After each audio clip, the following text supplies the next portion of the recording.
Hi, it's Little Miss Gifted. I am over on Instagram and I'd love to see you there. I'm sharing tons of tips every day that I hope will make the lives of teachers easier. Today, I wanted to talk with you about one of my favorite ways to establish classroom community and just foster a deeper sense of your students feeling known and loved. And so, the way I love to do that is through a morning meeting each day. I'll be honest, when I first kind of heard of morning meetings coming back around, I was thinking back to, calendar time in the 90s and not really sure what a morning meeting was. So, your best resource has got to be Responsive Classroom. So, be sure it's written on the screen right now. Responsiveclassroom.org is the best place to start. They have professional development opportunities. They have great books that you can use that feature tons of different ideas. But Responsive Classroom has got to just be your first go to. So, I wanted to give you just a very super quick overview of the four parts of a morning meeting. And then, if you guys are interested, just leave me a comment if you want me to create some additional videos where I walk you through other ideas. I have a whole bank of them ready to go. So this will just be a quick overview. If you want more, let me know and I can create that for you. So the four parts of a morning meeting based on the responsive classroom model are: students are always going to start with a greeting. We're going to make every student feel welcome every single day. They're going to get an opportunity to share something. They're going to participate in an activity. And then last but not least, you're going to set the stage for your day by including a morning message where you walk them through your schedule, any changes, and what they can expect out of a day in your classroom. So we'll go ahead and start with one idea for a greeting. Teachers, I know this can be ambitious to add anything else to your schedule, but I will tell you the fourth quarter of a school year, which is where we're headed here, where I teach in Middle Tennessee, is my favorite time to pilot anything new. If you're a testing grade, you might want to wait until after state testing, but these kiddos at this point are on autopilot. They know your classroom routines, they know your procedures.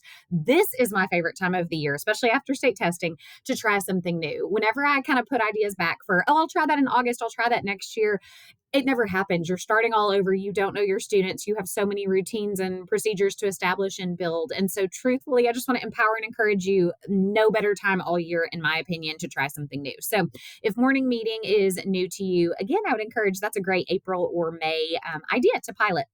So, if time is an issue for you, yeah, I love it. I'd love to build classroom community, but I am so stretched for time. While there are four parts of a morning meeting, you can always consolidate and partner some of those ideas. So, one way to do that is through combining like a greeting and a share. So, if I'm really crunched for time, I might do something like this: it's a greeting called What's the News? So, not only do students get an opportunity to greet each other, they also go ahead and complete a share. So, they share some sort of information. So they might do this by greeting a friend. So you model how to make eye contact, how to greet each other, whether that's giving them a high five, whether that's teaching your students how to shake hands. My favorite colleague does the microwave, and it's a pinky wave to each other. The kids think that is so funny. And then they have this little sentence stem. So they'll say, Good morning. It's important that they make eye contact and share that student's name. So they would say, Good morning and share the name. And then they would say, What's the news? And the student will respond by saying, Good morning, share their name, and then say, The news is. And it's a great time that we talk about. A lot of times our news is happy. We want to share something great, something exciting, maybe some big weekend plans. But there are times too where the news is not so exciting. Hey, the news is, I woke up this morning and my pet's kind of sick. So mom is taking them to the vet today. And I'm feeling a little bit nervous about how that's going to turn out. So it's just a good reminder that most of our news, a lot of times we're sharing something positive, something we're excited about, but it's also a good space to carve out for students to share anything that is not so exciting, that is maybe even hard. Just so if you see them today, you can give them a little extra love or a little kind of side pat. So, anyway, that is a great way to combine. If you are short on time and you're just trying to pilot this, but you just have 5 or 10 minutes to dedicate, you could do something like this. Students are getting that chance to greet each other by name, make sure everyone in the classroom has been greeted and welcomed into their learning community for the day, and also had a chance to share. I know myself, when I get to school, I don't march straight into my classroom, shut my door, and get my day started, right? I stop and greet 10 different teachers walking up and down the hall. Hey, how's that going? Hey, what are you up to? Oh, how did that go last night? And our students need that time to do the same. I promise this is such a short investment that will pay off in dividends. So give it a try. Again, this would be a way to combine those first two parts of a morning meeting, making sure students are greeted and making sure that they have an opportunity to share. It is important that every person in your classroom community is part of this. If you have teachers, they should be involved. If you have paraprofessionals, they should be involved. If an administrator walks in, welcome them into the morning meeting.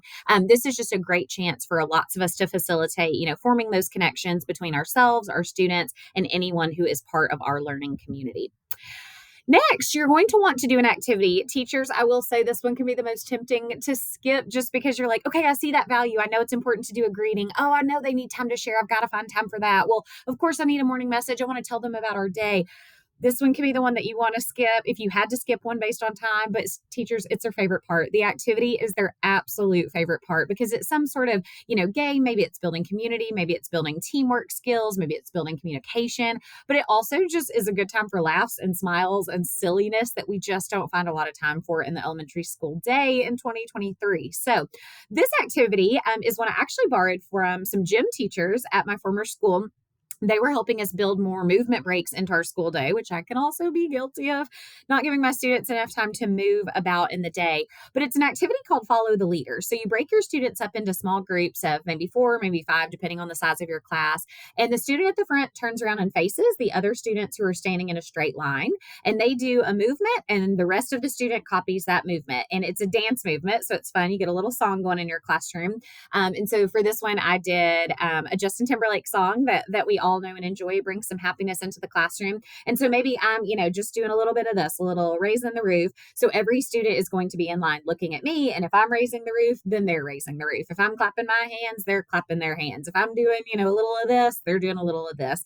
I always do specify it's just one movement. So we're not kind of making fancy combinations and 6 movements and a twist and a spin and a jump. It's just one movement. But again, it's letting us stand up. It's letting us stretch, get that movement out first thing in the morning. So then as the teacher, I would say, switch. The leader goes to the back of the line. The next student comes up, turns around, faces the line, and they start a new dance movement. Everyone in the line copies that movement, participates. You say switch, they run to the back of the line, the next student turns around, and then you start that process over again. So you'll see the next slide I have is Got a Feeling by Justin Timberlake. So that's the song I love to do. Can't Stop This Feeling. But again, you could do any song that is appropriate in your classroom or that your students are loving right. So that's just one idea. And then last but not least, we always want to share a morning message. So this is something I typically read aloud to my students. And then I have us all choral read this together as it sets the tone for our day. I always include the date at the top. So this would be like a back to school August message from last year. So I would read the date, August 17th, 2022. Dear fabulous first graders, good morning. It is going to be a wonderful Wednesday. Today, we will talk about cultures in Tennessee and at our own homes. It is sure to be an amazing day.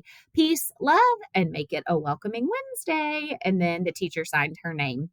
So it's just a chance for you to tell your students, kind of introduce what's coming up that day. Don't forget we have a math test tomorrow. Just kind of put anything in place that students might need to remember. And then that really sets the stage and you can begin your day. So, like I mentioned, if this is something of interest to you and you love the idea, but you're sort of stuck on resources, again, go to that responsiveclassroom.org website. They have great books that you can purchase. But again, if you're interested in me walking you through some more, just leave a note in the comments or Instagram DM me at Little Miss Gifted. And if that's something that you guys are interested in, I'd be super happy to make another few video tutorials. So just let me know what you need from me. I hope you'll try this in your classroom. Again, last 9 weeks, best 9 weeks to pilot new things, and best of luck finishing your school year strong. Thanks so much for your engagement, and thanks for being here.